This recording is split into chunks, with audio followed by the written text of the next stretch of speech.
ഒരു കോഴിക്കോട് രുചിയുടെ പുതിയൊരു വീഡിയോയിലേക്ക് എല്ലാവർക്കും സ്വാഗതം. ചെറുപയറും മുരിങ്ങയിലയും കൂടി കറി വയ്ക്കുന്നതാണെന്ന് വീഡിയോയിലിട്ടിട്ടുള്ള റെസിപ്പി. ഒരു പിടി മുരിങ്ങയിലയാണ് കേട്ടോ ഈ കറി ഉണ്ടാക്കാൻ വേണ്ടിയിട്ട് പറിച്ചെടുത്തിട്ടുള്ളത്.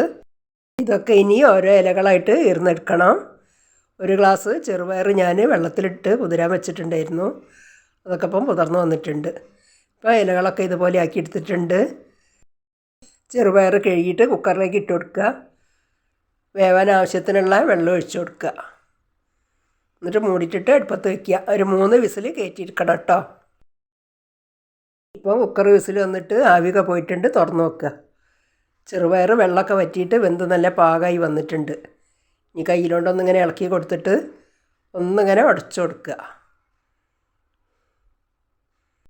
ഇപ്പം പയറൊക്കെ ഒന്ന് ഉടച്ച് പാകമാക്കി എടുത്തിട്ടുണ്ട്. ഇനി അതിലേക്ക് കഴുകി ഒറ്റി വെച്ച മുരിങ്ങയില ഇട്ട് കൊടുക്കുക. ഇനി അതിലേക്ക് 1 ടീസ്പൂണ് നിറയെ മുളക് പൊടി ഇട്ട് കൊടുക്കുക, എരിവുള്ളത്.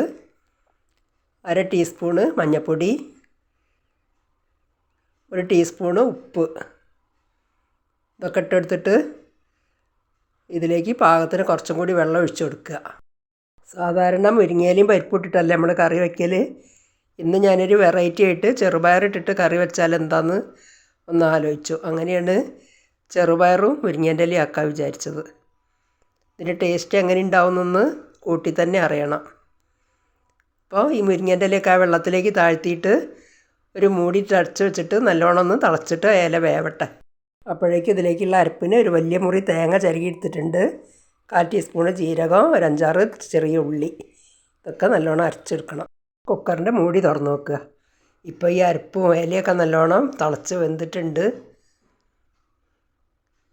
നല്ലോണം വെന്ത് പാകമായി വന്നിട്ടുണ്ട്.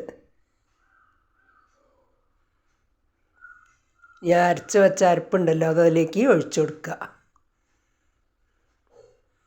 ഈ തേങ്ങ അരയ്ക്കുന്ന സമയത്ത് ഒരു നുള്ള് മഞ്ഞൾപ്പൊടി ഞാൻ ചേർത്തിട്ടുണ്ടായിരുന്നു കേട്ടോ. അത് ഇതിൽ കാണിക്കാൻ വിട്ടുപോയതാണേ.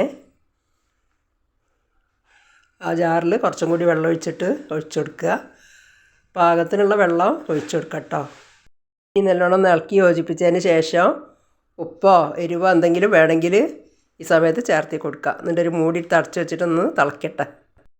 മൂടി തുറന്ന് നോക്കുക. കറി തിളച്ച് വന്നിട്ടുണ്ട്. വല്ലാതെ തിളച്ച് മറിയരുത്. ഇങ്ങനെയൊന്ന് തുള്ളി വരാനേ പറ്റുള്ളൂ കേട്ടോ. ഇനി ഗ്യാസ് ഓഫാക്കുക.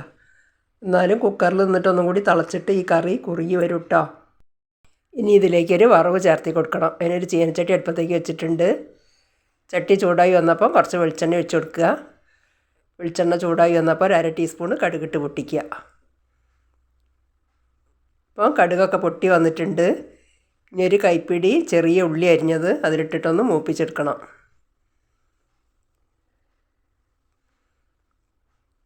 അപ്പോൾ ഉള്ളിയൊക്കെ നല്ലോണം മൂത്ത് വന്നിട്ടുണ്ട്. ഇനി 2 വറ്റൽമുളകും കൂടി ഒന്ന് അതിലിട്ടിട്ട് മൂപ്പിച്ചെടുക്കുക.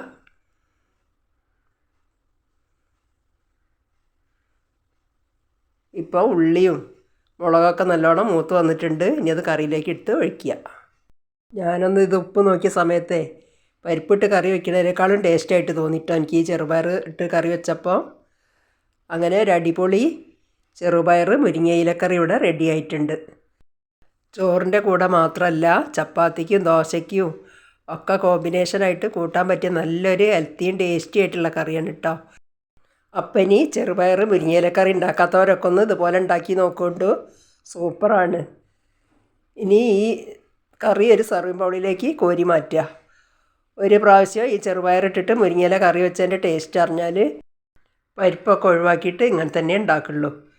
എനിക്ക് ചോറിൻ്റെ കൂടെ ഇത് കൂട്ടി കഴിച്ചപ്പോൾ നല്ല ടേസ്റ്റായിട്ടാട്ടോ തോന്നിയത്.